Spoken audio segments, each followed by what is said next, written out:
নমস্কার, বাংলা সেরা গল্পে সবাইকে জানাই স্বাগত। শুরু করছি আজকের গল্প। আজ পড়ে শোনাব অন্নদা শঙ্কর রায়ের লেখা গল্প রানী পছন্দ। তাহলে শুরু করি গল্প রানী পছন্দ। লঞ্চ পাওয়া গেল অনেক দিনের অপেক্ষায়। কয়েকটি পরিদর্শনের কাজ বাকি ছিল। বছর শেষ হবার আগে ইন্সপেকশন শেষ হওয়া চাই। দুধারে নদী তীরের দৃশ্য, সামনে রাঙামাটি অঞ্চলের পাহাড়ের সারি, কর্ণফুলীর বুকে লঞ্চ ভাসিয়ে দিতে না জানি কেমন রোমান্টিক লাগে। সঙ্গে কাগজ কলম নিয়েছিলাম। বহুকাল পরে কবিতা লিখব। সহযাত্রী বলতে সারেং, সুখানি ও তাদের দলবল আর আমার চাপরাশি খানসামা। তাদের উপর কড়া হুকুম ছিল কেউ যেন আমার কাছে না ঘেঁষে। ডেক চেয়ারে বসে নোঙর তোলা দেখছি হন্তদন্ত হয়ে ছুটে এলেন দারোগা সাহেব। হাতে একখানা চিঠি। কি ব্যাপার? আবার কোথায় কি বাঁধল? আমাকে কি এরা স্টেশন ছাড়তে দেবে না? চিঠিখানা খুলে দেখা গেল তা নয়। কলকাতা থেকে একজন উচ্চপদস্থ পুলিশ কর্মচারী এসেছেন। তাঁকেও যেতে হবে রাউজান। তিনি যদি আমার সঙ্গে যান তাহলে কি আমার খুব বেশি অসুবিধা হবে? নয়তো তাকে একদিন চট্টগ্রামে বসে থাকতে হয়। পুলিশের লঞ্চ কাল ফেরবার কথা আছে। অসুবিধে হবেই তো, কিন্তু সে কথা কি লেখনীর মুখে জানানো যায়? হয়ে গেল আমার কবিতা লেখা। মনে মনে বাপান্ত করলুম আর দেঁতো হাসি হেসে বললুম, সে তো আমার পরম সৌভাগ্য। দারোগা সাহেব গোড়ালির সঙ্গে গোড়ালি ঠুকে লম্বা চওড়া সেলাম করলেন। আমি শুয়ে শুয়ে ভাবতে লাগলুম, আপত্তি করলে এমন কি অভদ্রতা হতো? এমন কি জরুরি কাজ যে লঞ্চের জন্য একদিন বসে থাকলে অপূরণীয় ক্ষতি হবে? শিষ্টাচারে খান বাহাদুরের জুড়ি মেলে না। তিনি কি বলে যে আমাকে কৃতজ্ঞতা জানাবেন বাংলা ভাষায় শব্দ খুঁজে পেলেন না। ইংরেজি ও উর্দুর আশ্রয় নিলেন। পাঞ্জাবি মুসলমান, বয়সে অনেক বড়, গোমদারি রাখেন না বলে কতকটা কম বয়সীর মতো দেখায়। হাসি খুশি দিলদরিয়া মেজাজের লোক। ইতিমধ্যেই খবর নিয়ে জেনেছেন যে আমি একজন সাহিত্যিক। বললেন, আপনার সঙ্গে আলাপ করবার আমার অনেক দিনের স্বাদ। সে আলাপ যে এইভাবে হবে তা কে জানত। সত্যি আমার একটুও ইচ্ছা ছিল না আপনার নির্জনতা ভঙ্গ করতে। আমি তো একদিন বসে থাকতেই চেয়েছিলুম, কিন্তু এসপি আমাকে ঠেলে পাঠিয়ে দিল আপনার সঙ্গে লঞ্চে। শুনেছেন বোধ হয় খবরটা? আমি একটু আশ্চর্য হয়ে বললুম, কই না, কোন খবর? খুব খারাপ খবর। ভদ্রলোক আমার কানের কাছে মুখ এনে বললেন, তা নইলে মশায় ট্রাঙ্ক কল পেয়ে সোজা কলকাতা থেকে ছুটে আসি? আরে ছি ছি, শেমফুল, বেশারাম। আমি রীতিমতো উৎসুক হয়ে উঠেছিলুম, কিন্তু জানতুম খান বাহাদুর আপনা থেকেই বলবেন। ভান করলুম যেন পরের কেচ্ছায় আমার কিছুমাত্র রুচি নেই।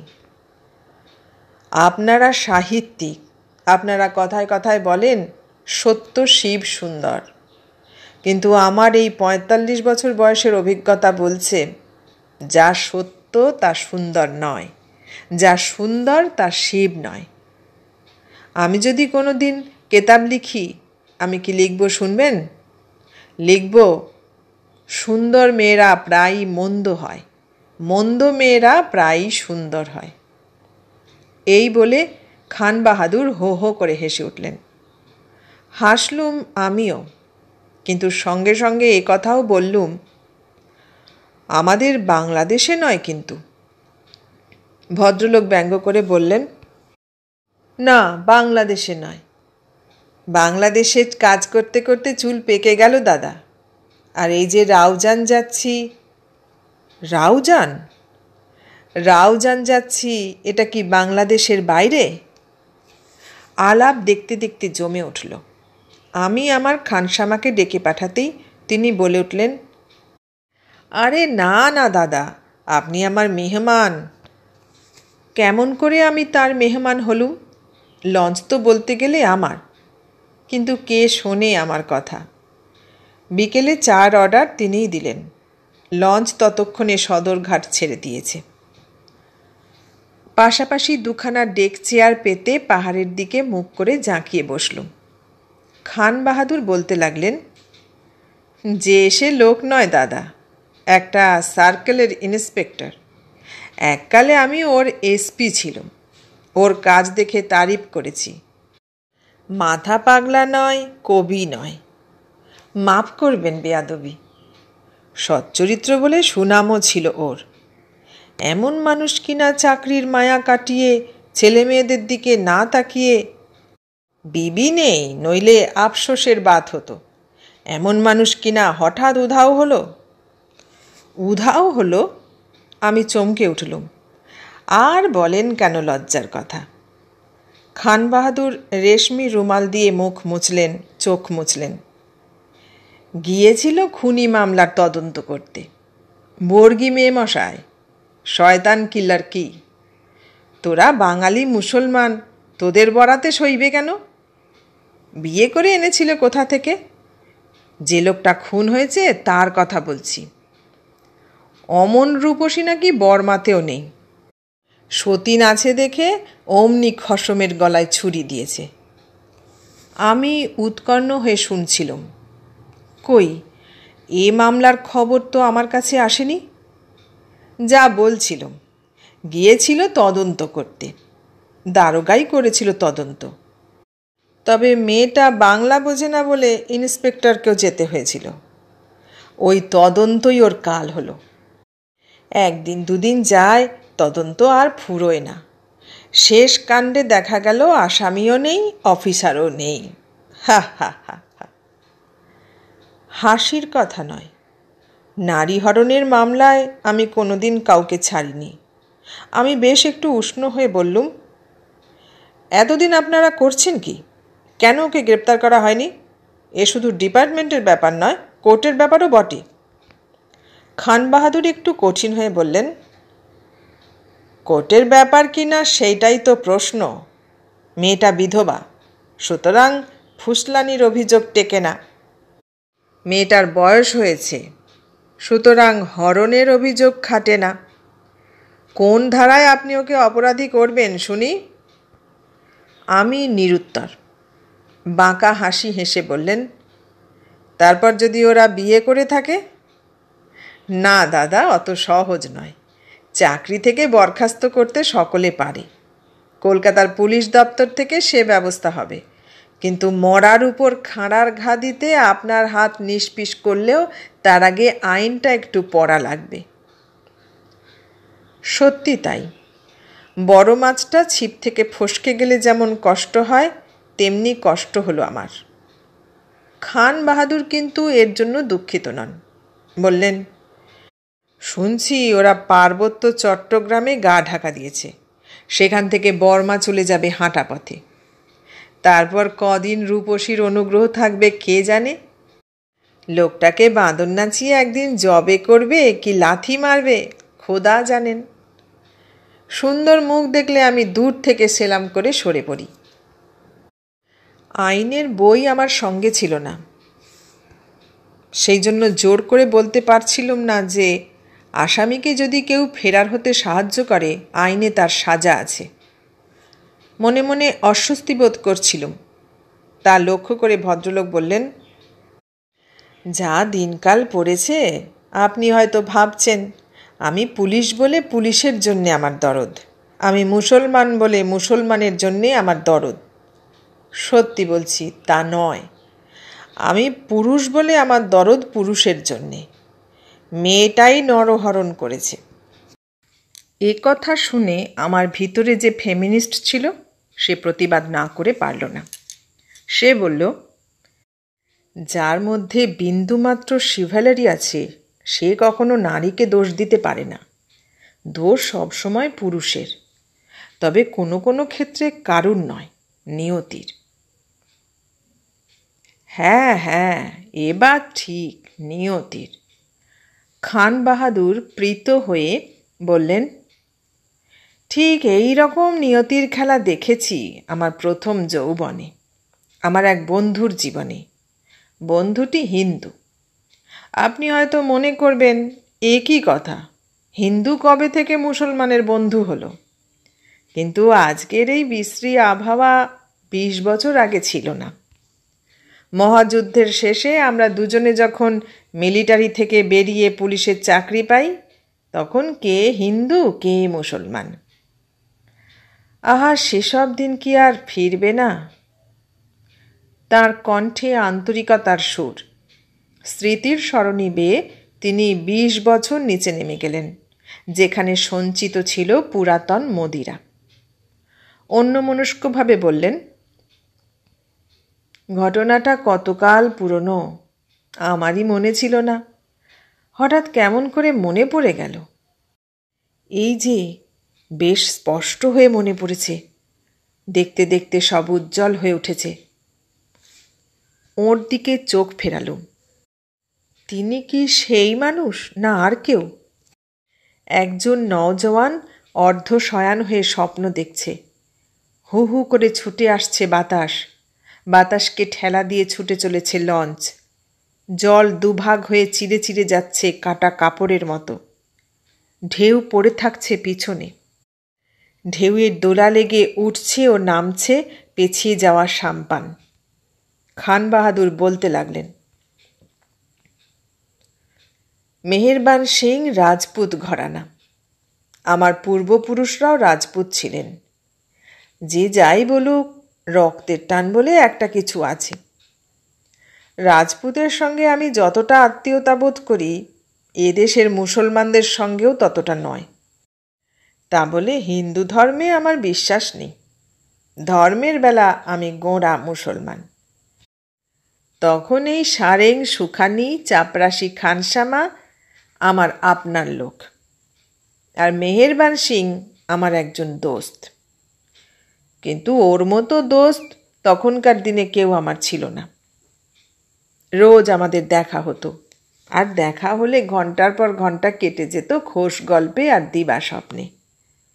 খেলার শখ ছিল দুজনেরই, শিকারের বাতিকও দুজনেরই।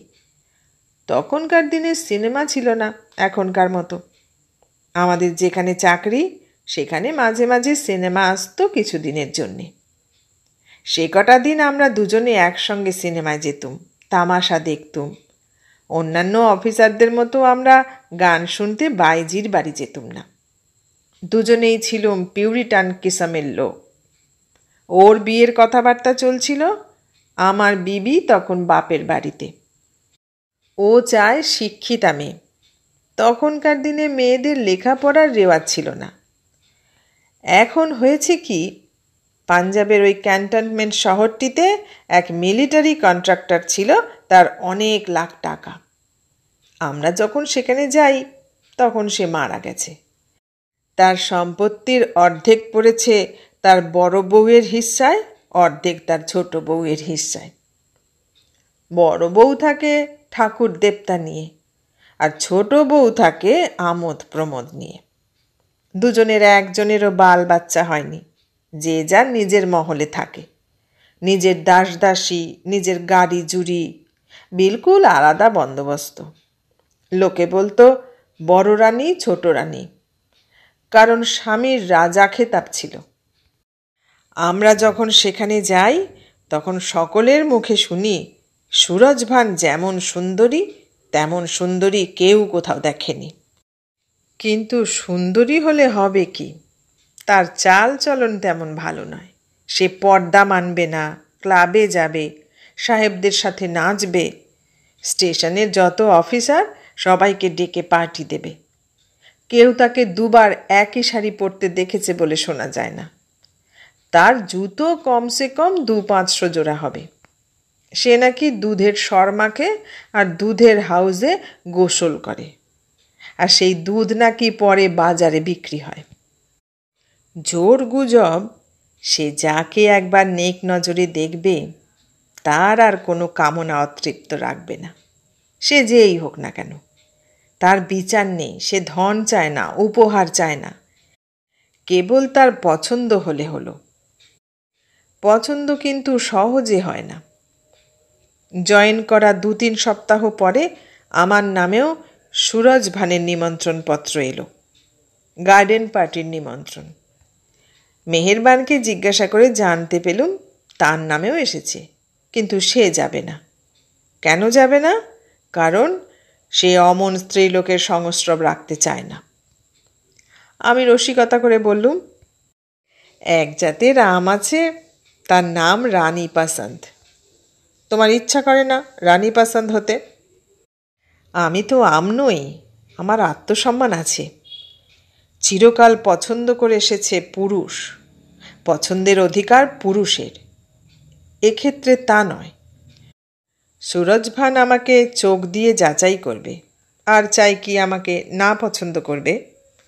বলতে বলতে তার রক্ত গরম হয়ে ওঠে। কেন? স্বয়ংবর তো রাজপুতদেরই প্রথা। হ্যাঁ, কিন্তু স্বয়ংবরে যারা না পছন্দ হতো তারা লড়াই করে কেড়ে নিত। তাছাড়া কিসের সঙ্গে তুলনা? কোথায় কুমারীর স্বয়ংবর আর কোথায় বিলাসিনীর লীলা মৃগয়া। মেহেরবানকে আর এ নিয়ে উত্তপ্ত করলুম না। আমি একাই গেলুম। সুন্দরী বটে সুরজ ভান, কি করে তার বর্ণনা দেব? আমি আপনার মতো কবি নই। অন্ধকার রাত্রে আতশবাজি ছাড়লে যেমন আসমান উজালা হয়, নানা রঙের তারা ফুটে ওঠে, ক্ষণকালের জন্যে ভুলে যাই যে যা দেখছি তা বারুদ, গন্ধ, সোরা ইত্যাদির খেল, তেমনি বহুজনের মেলায় সুরজ ভানের উদয়। প্রত্যেকেই বেশ কিছুটা আত্মসচেতন হতো। আয়না থাকলে আয়নায় মুখ দেখে নিত। কে জানে মুখখানা রানী পছন্দ কিনা। তারপর যতবার নিমন্ত্রণ পেয়েছি ততবার গেছি, রানী পছন্দ হতে নয়, এমনই আতশবাজি দেখতে। কিন্তু মুশকিল হলো মেহেরবানকে নিয়ে। সে না পারে যেতে, না পারে থাকতে, না পারে বদলি হয়ে পালাতে। তার গর্ব তাকে যেতে দেয় না, তার কৌতূহল তাকে থাকতে দেয় না, তার কর্তব্যবোধ তাকে পালাতে দেয় না। আমি বুঝতে পারি সে ছটফট করছে। তাকে বলি, তুমি ছুটি নিয়ে বাড়ি যাও, শাদি করো। সে চুপ করে শোনে, উত্তর দেয় না। একদিন সুরজ ভান আমাকে জিজ্ঞাসা করল, আচ্ছা, মেহেরবান সিং আপনার বন্ধু না? তিনি কেন আসেন না? আপনি তাকে নিয়ে আসতে পারেন না? আমি কোনো মতে পাশ কাটিয়ে যাই। সত্যি কথা বলি কি করে?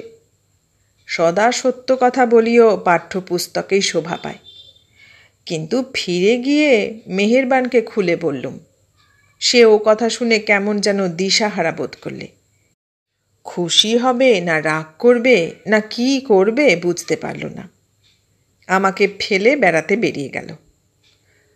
পরের বার সুরজ ভানের পার্টিতে দেখি মেহেরবান হাজির। আমি পরিচয় করিয়ে দিলুম। আয়না কোথায় পাবো? থাকলে একখানা এনে দিতুম। তবে তার দরকার হলো না। সুরজ ভানের চোখই তো আয়না। সেই সুন্দর কালো চোখে মেহেরবান দেখতে পেল তার আরক্ত মুখ। 1-2 সেকেন্ডের মধ্যে কত বড় একটা ঘটনা ঘটে গেল, কেউ টেরও পেল না, আমি ছাড়া। মেহেরবানকে আমি খেপাতে চেয়েছিলাম, কিন্তু সাহস হয়নি। তার চেহারা দেখে পেছপাও হয়েছি।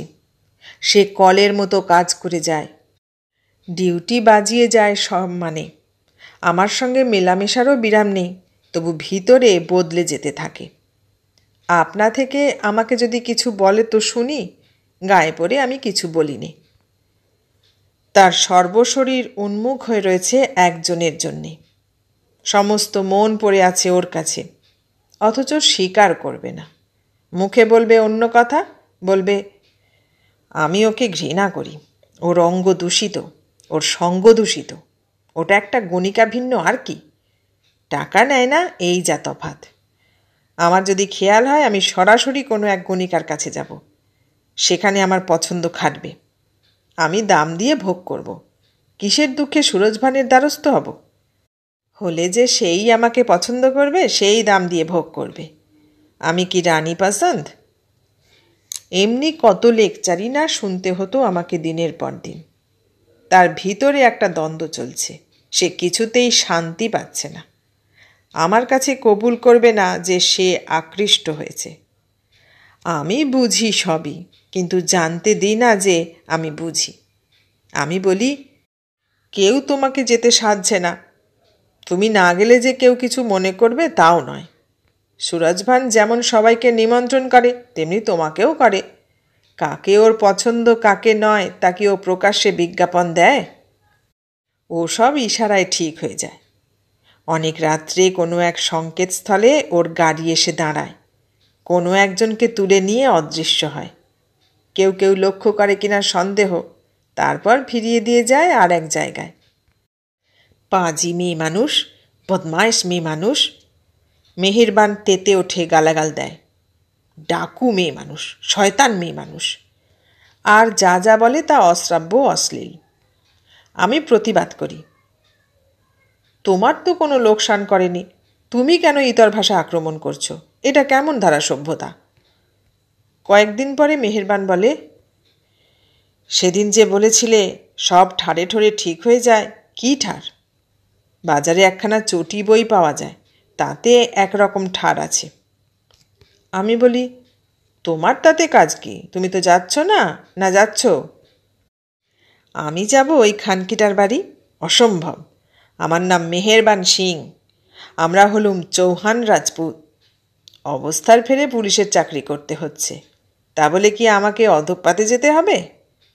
শেষকালে তুমিও আমাকে ভুল বুঝলে? তুমি রাঠোর বংশধর। কি আর করি, চুপ করে শুনে যাই। লোকটা দিন দিন বাউরা হয়ে উঠেছে। যা করতে তার প্রাণ চায় তা করলে তার মান যায়। আর কি দুর্বার আকর্ষণ ওই সুন্দরী নারীর, ওই মন্দ নারীর। ও যাকে কামনা করবে তাকে পাবেই। চুম্বকের মতো টেনে নিয়ে যাবে লোহাকে। আমার বরাত ভালো, আমাকে চায়নি, কিন্তু মেহেরবানকে যেন টোনা করেছে। বশীকরণ বলে একটা বিদ্যা আছে, তা তো আগে বিশ্বাস করতুম না। ক্রমে প্রত্যয় হলো। মেহেরবান আমার পাশের বাসায় থাকত। তার গতিবিধির উপর লক্ষ্য রাখলুম। রাত 10টায় বেরিয়ে যায়, শেষ রাত্রে ফেরে। উস্কো খুস্কো চেহারা, পাগলের মতো চাউনি, কথাবার্তার বাঁধুনি নেই। কি যে বলে যায় আবোল তাবোল, বুঝতে পারি কেবল অশ্লীল শব্দগুলো, ঝুরি ঝুরি অশ্লীল কথা। হিসেব করে দেখি দিন দিন বাড়ছে তাদের সংখ্যা। ইচ্ছা করে ওর বাড়িতে খবর দিয়ে গুরুজনকে আনাতে। এখনও বেশি দূর গড়ায়নি, যা ঘটবার তা ঘটেনি। এই বদখেয়াল একদিনে মিটে যায় সুন্দর মেয়ে দেখে বিয়ে দিলে। তারপর শিয়ালকোট থেকে বদলি হয়ে লাহোর বা অমৃতসর গেলেই সুরজভান ঠিক আতশবাজির মতো নিভে যাবে। কিন্তু মেহেরবানের গুরুজনকে খবর দিতে আমার সাহসে কুলোয় না। ও যদি রাগ করে, মানুষটা এমনিতে বেশ ঠান্ডা মেজাজের, কিন্তু রাগলে কাণ্ডজ্ঞান লোপ পায়। এরপর যেদিন সুরজভানের পার্টিতে যাই, সেদিন মেহেরবানও যায়।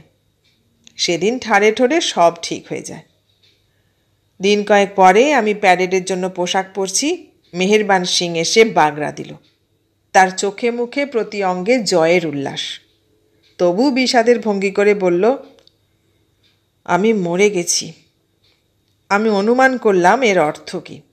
তাহলেও ভোরকে গিয়ে বললুম, কেন, কি হয়েছে? আমি রানী পছন্দ বনে গেছি। সে করুণ স্বরে বলল। আমি গম্ভীর স্বরে বললুম, কাজটা ভালো হয়নি। তার প্রমাণ তুমি প্যারেডে ফাঁকি দিচ্ছ। অমন করলে চাকরি রাখতে পারবে না। সে দীর্ঘ নিঃশ্বাস ছাড়ল। আমি অসহায়। আমার নিয়তি আমাকে কোথায় টেনে নিয়ে যাচ্ছে। তুমি তো আমার বন্ধু, তুমি আমাকে একটা পরামর্শ দিতে পারো। কী পরামর্শ? তার জন্যে সমবেদনায় আমার দিল দরদ হয়েছিল। আমি দাম দিতে চাই। সে কাঁপতে কাঁপতে বলল, না দিলে আমি বান্দা বনে যাব, আমার ইজ্জত থাকবে না। আমি ভেবে বললুম, ওর কিসের অভাব যে ও তোমার কাছ থেকে টাকা নেবে? আর উপহার তুমি 50 টাকার দিলে ও 5,000 টাকার দেবে। আমি লাখ টাকার দেব, সে তেজের সঙ্গে বলল। কিন্তু কোথায় পাবো লাখ টাকা? কার তোষাখানায় হানা দেব? ট্রেজারি লুট করলে কেমন হয়? আমি তার কথাবার্তা শুনে আঁতকে উঠলুম। সেই দিনই তার বাড়িতে চিঠি লিখে দিলুম, অবশ্য রেখে ঠেকে। তার উপর কড়া নজর রাখতে হলো, পাছে বাটপাড়ি রাহাজানি করে। প্যারেড ফাঁকি দেবার জন্যে সে ডাক্তারের কাছে গেছিল। ডাক্তারকে আমি বলে এলুম হাসপাতালে ভর্তি করতে। অবশ্য ওসব কথা ভেবে বলিনি।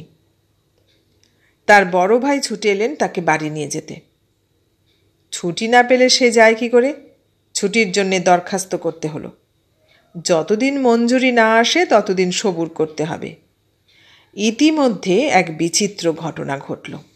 একদিন সকালবেলা উঠে শুনলুম মেহেরবান সিং নিরুদ্দেশ। খোঁজ নিয়ে জানতে পারলুম সুরজ ভানও নিরুদ্দেশ। ঢিঢি পড়ে গেল শহরময়। সুরজ ভানের যারা ভক্ত তারা বলা বলি করল, হায় হায়, সাময়িক একটা মোহের জন্য সারা জীবনের কেরিয়ার মাটি করল। কেবল 2-5 জন লোক রসি রসিয়ে বলল, রাজকন্যা ও অর্ধেক রাজত্ব পেলে আমরাও নিরুদ্দেশ হতুম হে। আর সুরজভানও কম বুদ্ধিমতী নয়। ছোকরা যেমন খানদানি তেমনি সুপুরুষ। আমার মনটা বেজায় খারাপ হয়ে গেল। বড় ভাই যখন কাঁদতে কাঁদতে ফিরে গেলেন তখন আমিও তার সঙ্গে কিছু দূর গেলুম। তিনি বললেন, অদৃষ্ট। আমি বললুম, কিসমত। আমরা হিন্দু মুসলমান একমত, যার নসিবে যা আছে তা তো ঘটবেই।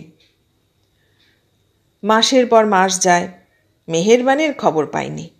ওদিকে সুরজ ভানের বাড়ি অন্ধকার। তার কর্মচারীরা বলতে পারে না সে কোথায়। আমি আমার ডিউটিতে মন দিই। 1 বছর বাদে মেহেরবানের পাত্তা মিলল। সে তখন আজমির শরীফে। আমাকে লিখেছে আজমির গিয়ে তীর্থ করতে। বুঝতে পারলুম আমার পরামর্শ চাই। ছুটি নিয়ে আজমির গেলুম জিয়ারত করতে। মেহেরবান আমাকে ধরে নিয়ে গেল তার কোয়ার্টার্সে। দেখলুম বেশ আছে ওরা দুটিতে। বউ সেজে সুরজভান খুব লাজুক হয়েছে। আমার সামনেও আধা পর্দা। মেহেরবানের কাছে যা শুনলাম তা বলছি। শিয়ালকোট থেকে পালিয়ে ওরা নানা জায়গায় যায়। যেখানেই যায় সেখানেই কথা ওঠে, তোমাদের পরিচয় কি, স্বামী স্ত্রী? এর উত্তরে সুরজভান বলে, হ্যাঁ। কিন্তু মেহেরবান মুখ বুজে থাকে। কিছুতেই তার মুখ দিয়ে বের হয় না যে তারা স্বামী স্ত্রী। শুধু অসত্য নয়, অপ্রিয়ও বটে। অথচ ওরকম একটা পরিচয় না দিলে ঘর পাওয়া যায় না, চাকর পাওয়া যায় না, সাহায্য পাওয়া যায় না, সমাজ পাওয়া যায় না। তাহলে থাকতে হয় গিয়ে বাজারে। তেমন প্রস্তাবে সুরজভান জ্বলে উঠবে। সেও কম গর্বিতা নয়। সে কি বাজারের বেশ্যা? তারপর যেখানেই যায় সেখানেই অবশেষে জানাজানি হয়ে যায় যে ওরা বিবাহিত নয়। একদল যুবক জোটে ভাগ দাবি করতে। সৌন্দর্য এমন সামগ্রী যে ভাগ না দিয়ে ভোগ করতে গেলে কেউ সহ্য করবে না, ঢিল মেরে তাড়াবে। পুলিশের কাছে নালিশ করতে যাও, পুলিশ চাইবে বিবাহের প্রমাণ, নয়তো মোটা ঘুষ। মেহেরবান হৃদয়ঙ্গম করল যে একা ভোগ করতে হলে শুধু দখল নয়, সত্য থাকা চাই। সুরজভান যে তার বিবাহিতা পত্নী এর দলিল দাখিল করতে হবে। রাজপুতের ছেলে বিয়ে করবে কিনা বেনের বিধবাকে, তাও যদি সে সতীনারী হয়ে থাকত। বুক ফেটে কান্না আসে। এমনিতেই তার মাথা হেঁট, এরপরে কি মাটির সঙ্গে মিশিয়ে যাবে? মেহেরবান ভেবে দেখলে পালাবার পথ নেই। চাকরি তো জুটবেই না। গ্রামে ফিরে গিয়ে চাষ করতে গেলেও গুরুজনের তিরস্কার দুবেলা শুনতে হবে। কেই বা তাকে বিয়ে করবে তখন? বিয়ে না করলে স্ত্রী সহবাসীর কি উপায়? তবে কি সে এই বয়সে সন্ন্যাসী হবে? যদি না পালায় তাহলে দুটি মাত্র পন্থা, হয় বিয়ে নয় ভাগ। দুটোতেই মেহেরবানের সমান বিতৃষ্ণা। আর সুরজভানের? মেহেরবানের বিশ্বাস দুটোতেই সুরজভানের সমান তৃষ্ণা। ভাগ সে প্রাণ ধরে করবে না, তার চেয়ে মরণ ভালো। তাহলে বাকি থাকে বিয়ে। বিয়ের নাম করলে তার চোখে জোয়ার আসে, তার হৃদয় হাহা করে। তার জাতকুলের গর্ব, তার পৌরুষের দর্প, তার নীতিবোধ বিষম ধাক্কা খেয়ে চূর্ণ বিচূর্ণ হয়। বাধ্য না হলে সে কিছুতেই ও কাজ করত না। বিয়ে, রাঁড়কে বিয়ে, বেনেনিকে বিয়ে, অসতীকে বিয়ে। বাধ্য হলো ভাগীদারদের দাবি দেওয়া এড়াতে, ভাগ না করে নির্বিঘ্নে ভোগ করতে, অবিভক্ত সত্ত্বে সত্যবান হতে। বিয়ের পরেই ফতোয়া দিল পর্দানসীন হতে হবে। সুরজভান এর জন্যে প্রস্তুত ছিল না, কিন্তু বিয়ের জন্যে সে মনে মনে কৃতার্থ বোধ করছিল। রাজপুত্র তাকে বিয়ে করবে, এ যে তার শৈশবের স্বপ্ন। এমন অলৌকিক ঘটনা যদি বা ঘটল, তবে তার জন্য কিছু কষ্ট সইতে হবে বই কি। স্ত্রীকে পর্দায় পুরে মেহেরবান এবার নিশ্চিন্ত হলো। এরপরে তাকে জীবিকার চেষ্টা করতে হবে। এর জন্যে পাঞ্জাবের বাইরে যাওয়া স্থির করল, যেখানে গা ঢাকা দেওয়ার দরকার নেই, সোজা নিজের পরিচয় দেওয়া চলে। ঘুরতে ঘুরতে হাজির হলো আজমিরে। তার জঙ্গি রেকর্ড দেখিয়ে রেলওয়েতে কাজ পেল। মাইনে বেশি নয়, কিন্তু নিজের অন্ন। এখানে দেখা দিল নতুন এক সমস্যা। রেলওয়ের কাজ মাসে 20 দিন সফর করতে হবে। স্ত্রীকে সঙ্গে নিয়ে যাওয়া শক্ত, একা রেখে গেলেও ভাবনা। অমন একখানি 7 রাজার ধন মানিক, যার ঘরে সে যদি বাইরে বাইরে রাত কাটায়, তাহলে কেউ হয়তো মৌকা পেয়ে শীত কাটবে। আর থানার খাতায় লেখা হবে গয়না কাপড় তৈজসপত্র চুরি গেছে। আসলে কি চুরি গেল তা তো লেখবার মতো কথা নয়। যার চুরি গেল সে তখন সফরে। মেহেরবান তাহলে করবে কি? ঘর সামলাবে না বাহির সামলাবে? বউ রাখবে না চাকরি রাখবে? সুরজভানের তেমন কোনো সমস্যা নেই। তাকে দেখলে মনে হয় সে একটা স্থিতি পেয়েছে। সে রাজপুত্রের স্বপ্ন দেখেছিল, রাজপুত্র পেয়েছে। কিন্তু মেহেরবান কি এই চেয়েছিল, এই স্বপ্ন দেখেছিল? আমার ডাক পড়ল এমন সময় আজমিরে পরামর্শ দিতে। ওরা বিয়ে করেছে শুনে আমি সত্যি খুব খুশি হয়েছিলাম। আমি মুসলমান, আমার তেমন কোনো সংসার ছিল না। মেহেরবান রাগ করবে বলে আমি ওকে সে পরামর্শ প্রথম দিকে দিইনি। এখন সে আমার বিনা পরামর্শে যা করেছে তা ঠিকই করেছে। কিন্তু এই ঈর্ষা কাতরতার অর্থ আমি বুঝিনি, এই সন্দেহ কাতরতার। যার সঙ্গে সারা জীবন ঘর করবে, তাকে পদে পদে অবিশ্বাস করলে চলে? এর উত্তরে মেহেরবান বলে, ও যে ভয়ানক সুন্দর। সুন্দর না হলে সন্দেহ করতুম না, কুৎসিত হলে বিশ্বাস করা সহজ হতো। বোঝা গেল সৌন্দর্যকেই তার ভয়। এ ভয় কিসে ভাঙবে? 7-8টা সন্তান হলে? দুশ্চিকিৎস স্ত্রী রোগে ভুগলে? যৌবন অবগত হলে? কিন্তু এসবের তো এখন অনেক দেরি। সুরজভান আমাদেরই সমবয়সী। অকালে স্থবির হতে তার কিছুমাত্র তড়া ছিল না। আমি বললুম, ভাই, যাই করো স্ত্রীর কুরূপ কামনা করো না। তোমাদের কোনো দেবতা যদি তোমার প্রার্থনা পূরণ করেন, তখন ভুগতে হবে তোমাকেই। দেখলুম ওর মতিগতি সুবিধের নয়। অ্যাসিড দিয়ে পুড়িয়ে বিশ্রী করা যায় কিনা ভাবছিল। এমনভাবে ঘটাবে যেন এক আকস্মিক ঘটনা। আমি কড়া গলায় শাসিয়ে দিলুম। তলে তলে শিউরে উঠলুম। বললুম, তাহলে তুমি তালাক দাও, নয়তো ছাড়াছাড়ি করো। সে ও কথা তুলবে না, বলবে, পুলিশের চাকরিতে থাকলে মাইনে ও পেনশন মিলিয়ে আমি কয়েক লাখ টাকা কামাতে পারতুম। খরচ খরচা বাদ দিলে আমার নিট সঞ্চয় হতো 1 লাখ টাকা। সেই লাখ টাকা বলতে গেলে যৌতুক দিয়েছি, মোপতে নিইনি। তবে আমি কেন তালাক দেব? আর ছাড়াছাড়ি কিসের? নিয়তি আমাদের এক সূত্রে গেঁথেছে। হঠাৎ আমার একটা বুদ্ধি খেলে গেল। বললুম, আচ্ছা, ও যদি তোমায় $1,00,000 ফেরত দিত, তুমি ওকে ছাড়ন দিতে? মেহেরবান একেবারে বনে গেল। ফ্যাল ফ্যাল করে তাকিয়ে রইল আমার দিকে। কী ভাবলো ওই জানে। বলল, ঠাট্টা করছো? না, ঠাট্টা নয়। আমি দৃঢ়তার সঙ্গে বললুম, এই একমাত্র সমাধান। তুমি যদি ওকে ও কথা বলো, মেহেরবান আর্তকণ্ঠে বলল, ও সত্যি সত্যি $1,00,000 ছুঁড়ে ফেলে দেবে। তাহলে আমিই ওর কাছে কেনা হয়ে থাকব। রানী পসন্দ। ওর মনের কথাটা এই যে সুরজভান ওর মালিক হবে না, ওই হবে সুরজভানের মালিক। তারপর সুরজভান সুন্দরী নায়িকা হবে না, হবে কুরূপা বধূ। তাহলেই ও নিশ্চিন্ত হবে, নিরুপদ্রব হবে। কিন্তু সুরজভানকে সে কথা মুখ ফুটে জানানো যায় না। খাজা সাহেবের দরগায় নজরানা দিয়ে আমি আজমির থেকে চলে আসি। তার কিছুদিন পরে অবাক হয়ে দেখি যে সুরজভানের বাড়ি আলো দিয়ে সাজানো। কি হয়েছে, কি হয়েছে? রানী ফিরে এসেছেন? আর কেউ এসেছে কি?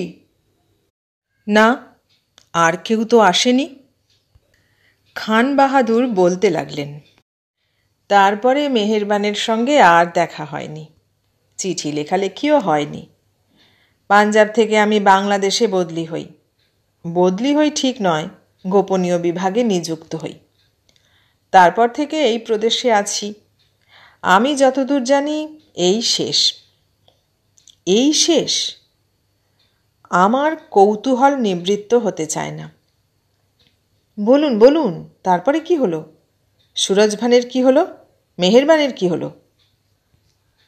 লঞ্চ জল কেটে কেটে চলছিল। জলের ছিটে উড়ে এসে লাগছিল আমাদের গায়ে। কখন একসময় চা পান সারা হয়েছে। ডিনারের অর্ডার দিয়েছি আমি। খান বাহাদুর আমার মেহমান। আর দাদা, বলে সুখ নেই। মানুষ চিনতে চিনতে বুড়ো হয়ে গেলুম। কিন্তু তখন তো চিনতুম না, তাই স্তম্ভিত হয়েছিলুম। কেন কেন? আমার কৌতূহল বাগ মানছিল না। লোকটা সত্যি সত্যি গিয়েছিল স্ত্রীর মুখে অ্যাসিড ঢালতে। এক ফোঁটা পড়েছিল তার গালে কি ঘাড়ে। সেই জন্যে সুরজভান আর পার্টি দেয় না, বেরোয় না। কিন্তু খুব বেশি ক্ষতি হয়নি। সুরজভানের সঙ্গে $1,00,000 জহরত ছিল। সমস্ত মেহেরবানের হাতে ধরিয়ে দিয়ে সে এক দৌড়ে রেল স্টেশনে হাজির হলো। তারপর শটান শিয়ালকোট। আমি ঘেন্নায় কানে হাত দিয়েছিলাম। আর শুনতে রুচি ছিল না। মেহেরবান তো জহরত সামলাতে ব্যস্ত। তাড়া করে যাবে কি করে? কোনটা বেশি মূল্যবান, জহরত না আওরাত? কার্যকালে দেখা গেল জহরত। খান বাহাদুর খেদোক্তি করলেন। মনে হলো তার সহানুভূতি আওরাতের প্রতি। হাতটা একটু ফাঁক করলুম। কিন্তু সেটা আমার ভুল। অন্ধকার ঘনিয়ে আসছিল, পৌঁছতে দেরি আছে, থানারও দেরি। গল্পটা শেষ হয়ে গেলে কি নিয়ে আমরা থাকব? কান থেকে হাত সরিয়ে নিলাম। খান বাহাদুর বললেন, ও ঠিকই হয়েছে মশায়, অল্পের উপর দিয়ে গেছে। ঘটনা তো এই একটা দেখলুম না। মেহেরবান একদিন ওকে খুন করতে পারত। সুন্দরীরা চঞ্চলা হয়ে থাকে। একদিন হয়তো একটু চনমন করত, আর অমনি জানটা হারাতো। বেঁচে গেছে এই ঢের। অ্যাসিডের দাগ লেগে সৌন্দর্যের যদি বা একটু হানি হয়ে থাকে, সেটা মনে করুন ওর পাপের সাজা। আমি কথাটি কইলুম না। পাপতত্ত্বে আমার আস্থা ছিল না। পাপের সাজা আবার পাপীতে দেবে, এটাও আমার অসহ্য। মেহেরবানও তো কম পাপী নয়। বিচার করে দেখবেন। খান বাহাদুর বলতে লাগলেন, নারীর কি এমন ক্ষতি হলো? ক্ষতি যা হলো তা পুরুষের। ওই জহরত কি তার ক্ষতিপূরণ নাকি? সে ক্ষতি অপূরণীয়। চাকরিতে থাকলে সে এতদিনে ডিআইজি না হোক এআইজি তো হতো। হায় হায় রে তাকদীর, নসিবে যা আছে তাই তো হবে। আর ওই রেলওয়ের কাজটাও রাখতে পারল কই? $1,00,000 জহরত পেয়ে মাথা ঘুরে গেল। শাদি করে বসল ওই জহরত যৌতুক দিয়ে। রাজপুতানার মহা সম্ভ্রান্ত সর্দার পরিবারে। ওরা ওকে ইংরেজের নৌকরি করতে দিলেন না, দেশীয় রাজ্যের ফৌজে ভর্তি করে দিলেন। তাতে পদ ছাড়া আর কি আছে মশাই? আমি গুম হয়ে বসেছিলুম, কি বলবো ভেবে পাচ্ছিলুম না। এখন আমাদের ইন্সপেক্টরের কি হয় দেখা যাক। ইনি আর এক রানী পাসান্ত, মেয়েটি নাকি অপরূপ সুন্দরী। সুন্দরী হলে মন্দ হবে, এতে আশ্চর্য হবার কি আছে? যে যত মন্দ সে তত সুন্দরী। দীর্ঘশ্বাস ফেললেন খান বাহাদুর। এতক্ষণ শুনলেন অন্নদা শঙ্কর রায়ের লেখা গল্প রানী পাসান্ত। কেমন লাগলো গল্পটা? ভালো লাগলে লাইক, কমেন্ট, শেয়ার করবেন। আর নতুন বন্ধু হলে সাবস্ক্রাইব করার অনুরোধ রইল। সবাইকে অনেক ধন্যবাদ জানিয়ে আজ এখানেই শেষ করলাম।